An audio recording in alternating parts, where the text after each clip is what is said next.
Conversa hoje é sobre comportamento humano no trânsito. Eu tenho uma participação já de internauta, aliás, duas participações que eu quero ler, do Elton Souza. Ele conta que ele é vítima de um acidente de trânsito.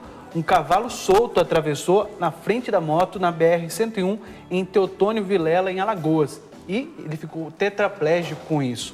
E a Ana Paula Cardoso, ela diz assim: falta de respeito, paciência, tolerância e amor ao próximo, que é necessário no trânsito. É justamente o que a gente estava conversando aqui, né, em off, falando sobre isso mesmo, que às vezes a gente percebe isso, falta de amor ao próximo, né? A situação aí do nosso internauta participando que ficou tetraplégico, não é isso? Exato, isso mesmo. É falta de atenção do dono do cavalo, não é isso? Então, eu acho que falta um pouquinho disso, né? Da gente pensar no outro, se preocupar, não é? Porque às vezes a gente pensa em si e esquece o resto, não é? Acidentes com animais, eles são graves, principalmente com animais de grande porte, o cavalo, o boi, etc.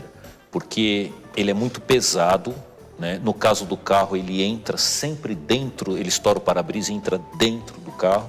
E no caso de uma moto é fatal, porque se ele tiver, digamos, olha, se você bater, digamos, a 40 por hora, é como se caísse de um prédio de 3, 4 andares. Já imaginou? Já é uma pancada. Então, a 100 por hora, se não houver uma desaceleração, uma freada, etc., normalmente é fatal. Para uma moto é fatal. Pois é, e aí quem tem, né, animais próximo a rodovias precisa estar atento aí com o cercado, enfim, para que não aconteça situação como essa. Agora a gente também, a participação da nossa internauta fala sobre irritabilidade, né? A gente percebe isso mesmo. Como que as pessoas estão irritadas, professor? Bom, O que causa tanta irritação, será? Eu posso contar com um depoimento pessoal. Um dia vindo aqui para Canção Nova, eu sou professor aqui, aconteceu, não sei, a Marginal não tinha nenhum acidente, a Marginal Tietê de São Paulo, ela ficou parada, não sei o que aconteceu. Eu levei 3 horas para atravessar a Marginal. Então, eu tinha que estar aqui 6h20, era 6 horas, eu ainda estava na Marginal. Eu falei, eu não vou chegar nunca na Canção Nova. A gente tem uma sensação que você tem aquela vontade de bater em alguém, você fica parado no carro, anda um pouquinho, para, anda um pouquinho, isso é natural, né? Por isso que ontem ainda eu tive um problema, fui acompanhar uma pessoa ao hospital, depois voltei, só que para ir até o hospital da escola que eu estava, eu levei 1 hora, para voltar mais 1 hora, busquei o carro dessa pessoa que ficou lá e trouxe os filhos dessa pessoa, levei mais 1h30 e depois de lá fui deixar a pessoa que trouxe o carro. Bom, eu gastei 6 horas no trânsito em São Paulo ontem. 6 horas. Agora, enquanto as nossas autoridades, né, não conseguem resolver essa situação, principalmente em São Paulo, o que os motoristas podem fazer, né, para evitar situações no trânsito? Existe uma concepção que a gente não tem do trânsito, que é o seguinte: um trem, eles estão todos engatados e andam juntinhos, né? No caso do carro, não. Para um, depois para. Então, por exemplo, se uma pessoa der uma freada, andar um pouco mais devagar na frente, o de trás freia um pouquinho. O de trás, do medo de freia mais um pouquinho, supondo que não haja engavetamento, né, não haja nenhum acidente, vai freando, e chega a um ponto que um para. Quando um parou, vai parando atrás, para. Então, aí sai o primeiro. Em grandes cidades, é comum, por exemplo, você ver lá longe o farol abrindo, você não sai do lugar. Vai saindo, aí o farol fecha, vai saindo, aí depois você começa a andar. Então, por isso que, por exemplo, no caso do trânsito, e o primeiro que está no farol, ele sabe que ele vai passar, que está no semáforo, né? Então, ele é o que sempre se distrai mais, entende? E ele demora mais para sair. Então, há esses diversos fenômenos que são humanos. Eu estou preocupado com o meu problema, né? Sempre assim, tudo no trânsito é um pouco desse individualismo, né? Então, por exemplo, quando está um trânsito parado, assim, ruim, aí a pessoa poda pela direita, ela vai tentar entrar, né? A hora que ela tentou entrar, o de cá vai ter que dar uma freadinha. Freia, para, entende? Por causa daquele que se houvesse, por exemplo, se fala em propagandas comerciais, use e abuse da gentileza no trânsito, né? Por exemplo, se houvesse gentileza, o que eu faria? A hora que há uma convergência, né? Um V assim, que as pessoas estão se encontrando. A hora que eu vejo que a pessoa está ali, eu já dou uma freadinha para ela entrar, porque eu não chego a parar. aí o outro entra, o outro... Se houvesse essa educação, não tinha parada. Mas como é uma coisa inconsciente, se você está numa via de cinco vias, por exemplo, uma via larga, e você dá sinal para tentar entrar à esquerda, por exemplo, o de trás inconscientemente ele acelera, para não te deixar entrar. Ou seja, falta gentileza e educação. E esta gentileza não é só uma questão de altruísmo, é uma questão de inteligência. Porque este meu desespero de chegar na frente, eu produzo uma complicação maior e aumento o trânsito. E o cara da frente que não fez essa gentileza me faz parar atrás. O que a gente não percebeu é que a educação no trânsito é uma questão de inteligência para amenizar o processo. Não é só uma generosidade que eu faço para o outro motorista que eu nem sei. Tanto é que nós tentamos ser impessoais. 100% das vezes que por algum motivo eu consigo olhar para o outro motorista e ele olha no meu rosto, ele me dá a vaga. Mas se ele não olha, é na impessoalidade, ele passa direto. Então, um dos truques, se você quiser não ser gentil no trânsito, é não olhar para ninguém. Ou seja, eu olho para mim mesmo. Se você observa que tem um carro tentando entrar aqui, e você fala, puxa, inconscientemente as pessoas não fazem isso por maldade. Então, alguns já me disseram o seguinte, se ele quer fazer uma convergência à esquerda, ele espera dar o espaço, quando ele vê que tem espaço, ele dá a seta e entra. Porque se ele der seta antes, as pessoas começam a acelerar para não deixar ele passar. E a pessoa que quer entrar, por exemplo, numa convergência, um quer entrar à direita e outro para a esquerda. O meu esforço de ir para a esquerda, eu quero primeiro passar na frente do outro e ir para a esquerda. O outro quer fazer o mesmo. Então, nesta briga, ninguém passa. Aí vem aquele efeito cascata. Vai parando.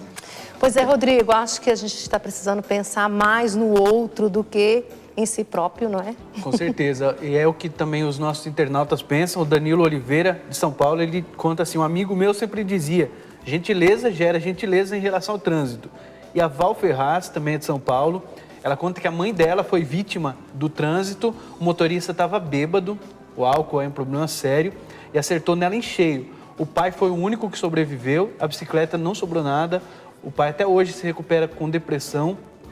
E ela conta que ela tem 26 anos e tem toda a cautela no trânsito, porque ela aprendeu isso na autoescola, mas deixa ela indignada é a falta de respeito e o estresse no trânsito, disse. Essa é a participação da Val Ferraz aqui na Manhã Viva com a gente. Eu quero aproveitar e ler aqui uma participação da Vânia Costa Paulucci. Ela é brasileira e participa com a gente lá na Itália. Ela conta, ela é de Maceió, aqui no Brasil, né? Que em Maceió é horrível, as pessoas têm pressa de andar, não dão prioridades ao pedestre. Se está na faixa, não param. Não é só em Maceió, não. Acho que é quase no Brasil todo. Mas ela conta que lá na Itália, se ela coloca o pé na faixa ou fora da faixa, as pessoas já param o carro para o pedestre passar, mas quem sabe um dia o trânsito no Brasil melhore. É isso que a gente espera mesmo, né, Disse? É isso mesmo. E a gente viu ali, falando sobre a educação, não é? Algo super importante, né? Porque não é como a Val, aí nossa telespectadora, falava dessa aula que a gente tem na autoescola, mas são algumas horas. Será que isso resolve? Não é muito mais prudente, como trouxe aí a nossa reportagem, professor Pape, implantar isso nas nossas escolas, né? Para que as crianças aprendam desde cedo e também os pais testemunhar, porque não adianta também a criança estar na escola aprendendo, né, os conceitos, os valores, sendo que os próprios pais não respeitam. Aí não vai adiantar muito, né? Quando a criança aprende na escola, ela cobra do pai. Sabe, ela cobra do pai o cuidado, olha, não pode, tá, o limite de velocidade. A criança fica até chata, o pai se irrita às vezes, né? Mas isso é produtivo.